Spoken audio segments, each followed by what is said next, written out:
heavens, even the lowest heaven that we see, right? Space. When we look out in the night sky, the lowest heaven, that's ours. Space, the stars, all of that came after the earth was created, which is scientifically false. Listen, okay. Welcome back to Creed's Collision. Today's discussion gets intense as a Muslim man confidently claims that one of the strongest proofs that Muhammad was a true prophet is his supposed scientific accuracy. But things quickly take a dramatic turn when GODLOGIC challenges that claim with just one scientific inaccuracy attributed to Muhammad. And suddenly, the standard that was confidently introduced at the beginning becomes difficult to consistently apply. This conversation exposes the tension between bias and objective evidence, and you do not want to miss how it unfolds. Please subscribe to Creed's Collision, like this video, and share it with others who enjoy thought-provoking religious debates. Let's watch. It could be whatever scientifically you think, and maybe at the end of the day, God beats science. We all know that. You believe in that, right? Whatever.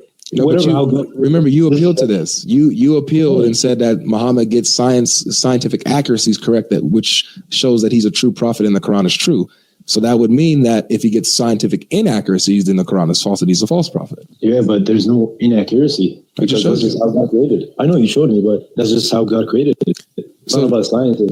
Scientists can yap all day long. You know what I'm saying? They can be saying, "Oh, it could be first." So do you see how your first standard doesn't work? Because at first you said you were appealing to science as a way to prove Islam true, but now you're saying forget science once it shows the Quran is false. But okay, so when I said that science proves Islam is true by making Prophet Muhammad the true prophet, it's because there's a lot of verses. For example, the oceans of the Pacific or Atlantic, I forgot exactly, they don't mix, right?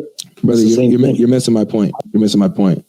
I can grant you, let's say, because I don't agree, but let me say I grant you for the sake of argument that Muhammad got some things scientifically true, right? He got some scientific accuracies within the Quran. And you're saying that these scientific accuracies show that Muhammad is a true prophet because he got some things scientifically correct. So that means that if he gets things scientifically wrong, then he's a false prophet. And that's what we just saw. That he got something scientifically wrong. He said the earth was created before the universe. In this conversation, the Muslim speaker unintentionally destroys his own argument. He begins by claiming that Muhammad should be accepted as a true prophet because the Quran supposedly contains scientific accuracies. But the moment GODLOGIC points out a scientific error in the Quran, the standard suddenly changes from science proves Islam to science doesn't matter because God can do anything. But that completely collapses the original argument. You cannot use science as evidence for Islam when it appears favorable, then abandon science the moment it exposes an error. That is special pleading and intellectual inconsistency. The key issue here is the Quran's creation order. In Surah Fusilat 41:9-12, the Quran describes the earth being created before the heavens were completed and arranged. Yet modern cosmology is clear that the universe, including stars and galaxies, existed long before the earth formed. Earth is a product inside the universe, not something created before it. The Quran says in Surah 41:9, He created the earth in 2 days. Then later, in verses 11-12, it speaks about Allah turning to the heavens and forming them into 7 heavens afterward. If Muhammad's scientific correctness is supposed to prove he was a prophet, then scientific inaccuracies logically count against him as well.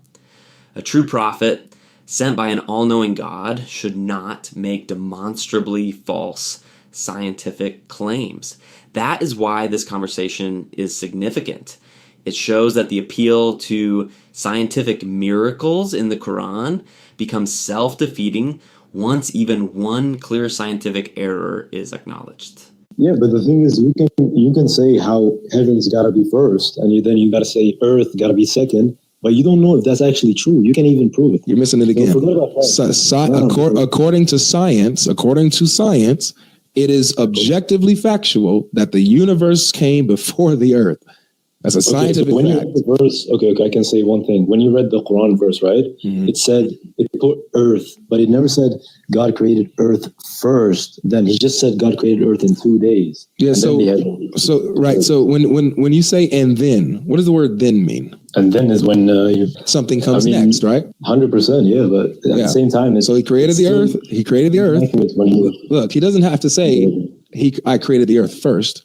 All he has to say is the earth was created in 4 days. Then the heavens were made. That word "then" shows a sequence of time. First it was the earth. Then it was the heavens.